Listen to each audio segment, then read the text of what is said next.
I've had so many friends who have already said good things about their trip to Dubai. I have friends who are based here, and I don't know why it's taking me this long, but finally I'm here. Yeah. Hi everyone, my name is David and I'm the editor of Golf News Tabloid, and I'm so excited today to have with me the reigning Miss Universe herself, Catriona Gray.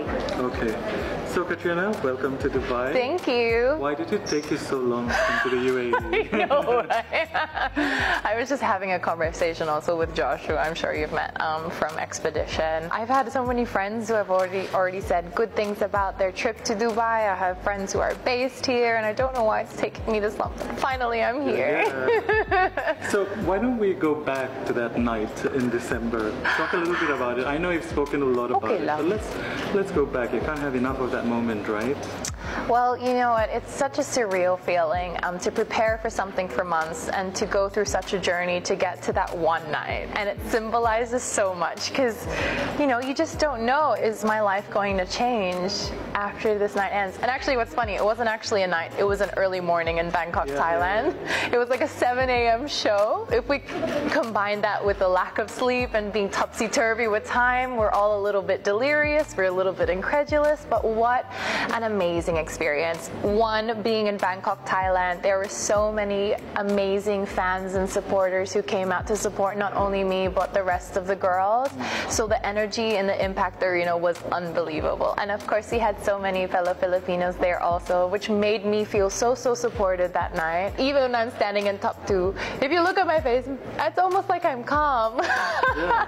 But that's really because I really had this attitude going into the competition of, I'm so grateful to be here. I know I've done my best, and if my best gets me to this place or it gives me the title, you know what, I'll be happy. And it just so happens that it was my night. Obviously your life has changed, but tell me, in what ways did you not expect it to change but has changed? Like, what are the biggest differences in your life? I still feel like that same simple girl that I always was. I lived on my own in the Philippines. I used to commute. I would always take all my bags everywhere, and you know, I'd go and do my grocery and just simple things like that. Like, I still feel like that girl. I don't feel like I've changed, but now I sometimes get taken aback when people recognize me on the street, or I see people and they're so overwhelmed with joy and excitement upon seeing me. It kind of takes me back because I don't feel like a big deal. What does it feel like to be called the pride of the Philippines? Does it keep you up at night? It doesn't keep me up at night, but it is a huge honor to be able to see people from elders to kids, see them at my homecoming, see them on social media, just either doing the lava walk or just giving words of admiration and support. It really means so much to me, because that's what makes what I do so fulfilling. It's not just about me, it's about my country and also the people that I'm able to affect in a positive way. You have a lot of things to fulfill within this year. How much do you think you've done, and how much do you think you want to do while your reign lasts? Regarding my reign, you know what, I don't see that my job ends when I pass the crown, because this is something I want to do for my whole life. The work that I'm doing now is something that I want to do as Catriona in the years going forward, whether that be the charity and cause work that I do, being able to be a spokesperson, being able to be a role model, being able to be a band ambassadress, and also pursue my own passions in music and business. I want to still continue doing that even past my reign. There's a lot of talk about the Binibining Filipinas pageant, and a person who's going to represent the Philippines, Kazini, who has a Middle Eastern connection. Yes, I believe she does. What are your thoughts? Would you like to pass on the crown to another Filipina? I mean, of course, I would love to, but you know what? There are so many amazing girls that come through Miss Universe every single year, and it's not even about the crown, because within this community, there are women who excel in their own right, whether they're a Miss Universe or just a contender.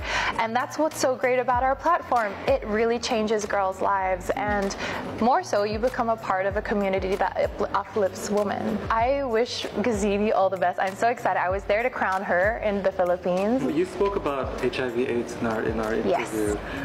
Why is that so close to your heart, and also what would you like to do going forward? I've been an HIV and AIDS advocate for about 3 years years now. And the sad truth is I was pulled to the cause because it affected someone close to me. When I was around 22 years old, I had a friend, because I worked as a model, who was a model booker, and he passed away from health complications due to HIV. And he was only 26. And until then, I never really had any perception or any knowledge about HIV and AIDS, especially the state of it in my country of the Philippines. And it really shocked me to see that it's not only the medical implications that affects people's lives, but the stigma and discrimination that also surround them as a community. And so I've been advocating for HIV/AIDS ever since, for early testing and prevention, for breaking down the stigma, opening up conversations about it, because people's lives shouldn't be defined by a medical condition, because that's all it is. You've already released a music video. Yes. How big is music going to feature in the future for you? You know what, it's always been a passion of mine ever since I was a little girl. And you studied music as Yes, well, right? I did. I studied music, so it's something I definitely want to pursue as a passion, as a recording artist in the future. And I would love to bring together my love for cause and my love for music, and perhaps benefit concerts in the future too. You're meeting all your UAE fans tonight. Are you looking forward to it? I'm so excited to meet the fans tonight. I know that a lot of Filipinos will be there, and the reason that makes me really, really excited is because the majority of the Filipinos here in the UAE are overseas Filipino workers. To know the sacrifice that they make in being away from their family just to support their family back home is really heroic to me, and it actually inspires me because of the selflessness that they possess for the love of family and for the love of country. So I think if anything's going to be the biggest takeaway from meeting my fans tonight, it's going to be that. You are also quite popular on social media. You are quite active. Well, how do you, I'm sure there are like negativity Of course. out there as well. How does Miss Universe deal with all of that? With a lot of grace, of course. I'm honestly just like any other person. You know, I try to have a thick skin, and at times it does hurt because I am human too. When it comes to negativity online, you just really have to kind of talk to yourself and say, you know what, they don't know you as a person. They don't know the depth of your character. They don't know what you've been through. They don't know what you believe in and who you are. So you shouldn't take what they say about you as an assessment of yourself.